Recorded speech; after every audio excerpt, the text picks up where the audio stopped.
madaxweynayaashii hore ee isku dhiibay talada Soomaaliya Sheekh Shariif Sheekh Axmed Maxamed Cabdullaahi Farmaajo iyo madaxweynaha talada haya Xasan Sheekh Maxamuud ayaa dhammaantood soo jeediyay talooyin ku aadan in markaasi dhaqanka loo qoordhiibto sidoo kalena loo yiraahdo waxaan diyaar u nahay in aan wada hadalno laakiin waa mid aan la ogeyn calaamad su'aalna ay saaran tahay sida madaxweyne Xasan Sheekh Maxamuud uu aqbali doono in siyaasadda uu dhulka soo dhigo saddexdoodu waxa ay muujiyeen baahida loo qabo in xilligan odayaasha dhaqanka iyo sidoo kale waxgaradka Soomaaliyeed ay noqdaan kuwa markaasi fuulaha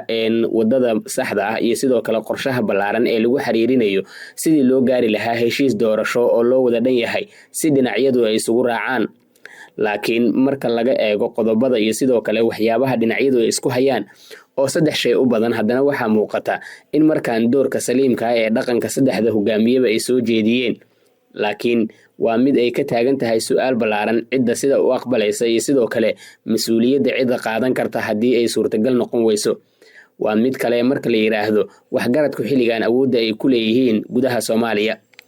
sanadadii la soo dhaafay ama 10kii sano ee la soo dhaafay waxgaradka awoodooda hoos ayaa loo dhigay oo sidoo kale doorashooyinku waxay ahaayeen kuwo inta badan ay jaangoynayeen erga kooban iyo sidoo kale dowladda federaalka oo kaashanaysa dowlad goboleedyada dalka waxaana arrimahaasi oo dhan ay ahaayeen kuwo markaasi ay ka madax bannaan yihiin waxgaradka iyo sidoo kale duqowda dhaqanka maamulo ay qayb ka yihiin Puntland oo leh markaasi waxgarad iyo sidoo kale isma jaangooyo siyaasadooda marka khilaafku u yimaado hadda laakiin waxaa muuqata in federaalka si weyn hadda loogu tashanayo markaasi waxgaradka talaabadan waxay noqon kartaa ayaa la leeyahay mid si weyn la isugu hayo dhinacyaduna ay talaabo muhiim ah qaadi doonaan madaxweynaha Soomaaliya Xasan Sheekh Maxamuud waxa uu sheegay in diyaar uu yahay in dhinacyada ay wada hadlaan laakiin waxaan la ogeyn sida uu kaga tanaasuli karo saddex qodob oo kamid ah waxyaabaha ugu waaweyn ee sida aadka la isugu hayo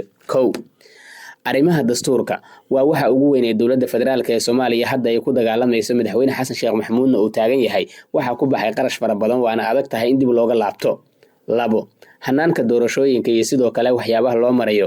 doorashooyinka tooska ah ee markaasi qof iyo codka ah ama sidoo kale doorasho isku sidkan oo nooc kala ah waa waxa dowladda federaalka ee Soomaaliya ay danaynayso natiijooyinka iyo waxa ka soo baxayna hore loo sii og yahay laakiin markaasi mucaaradka iyo sidoo kale waxyaabaha ugu waaweyn ayaguna waa ay ka soo horjeedaan oo ay diidan yihiin taladaasi qodobka ugu ballaaran ee sida aadka la isugu hayo dastuurka ma wuxuu noqon doonaa mid dib loogu laabto 2012 mase waxa uu noqon doonaa dastuurka cusub ee 2026 kaasi oo jaangoyn doona qorshaha ballaaran iyo sidoo kale waxyaabaha dhinacyadu ay isku fahmayaan waana arrimaha waaweyn ee sida aadka la isugu hayo laakiin odayaasha dhaqanka iyo sidoo kale qorshaha haatan loo dhiibay waa mid muujinaya in markaasi waxgaradka aysan ka tagi doonin magaalada caasimadda ah ee Muqdisho inta laga gaarayo heshiis dhinacyadu ay isku raacaan kaasi oo noqon doona waxa jaangooya ama sidoo kale dhinacyadu ay si weyn isugu raacaan laakiin waxaa jira qodob kale su'aal mudan oo si weyn la isugu hayo ma la baabi'in doonaa mise waa laga tanaasuli doonaa mise wuxuu noqon doonaa mid sii shaqeeyo oo wax lagu kordhiyo waa guddiga doorashooyinka qaranka guddigu waa mid la aaminsan yahay in madaxweyne Xasan Sheekh Maxamuud uu si gaar ah u sameystay haddana uu ka turjumayo oo kaliya rabitaankiisa waxyaabahaasi oo dhanna waxa ay muujinayaan sida aadka la isugu kala fog yahay ama sidoo kale la isugu diidan yahay saddexda hogaamiye oo laba hogaamiye goobjoog ay ka ahaayeen munaasabadii lagu caleemo saaray ugaaska guud ee beesha Mursade laakiin madaxweyne Maxamed Cabdullaahi Farmaajo madaxweynihii sagaalaad waxa uu ku ayiday warqad uu soo tuuray waxaana uu ku sheegay in uu markaasi ayidayo baaqa ay soo saareen labada madaxweyne iyo sidoo kale dadaalka ay ku bixinayaan in markaan waxgaradka qaybahooda kala duwan ee Soomaaliyeed ay qaataan door saliima waxaana haatan muuqata in markaasi waxgaradka Soomaaliyeed ay qaadayaan door ballaaran kaasi oo muujinaya waxyaabaha taagan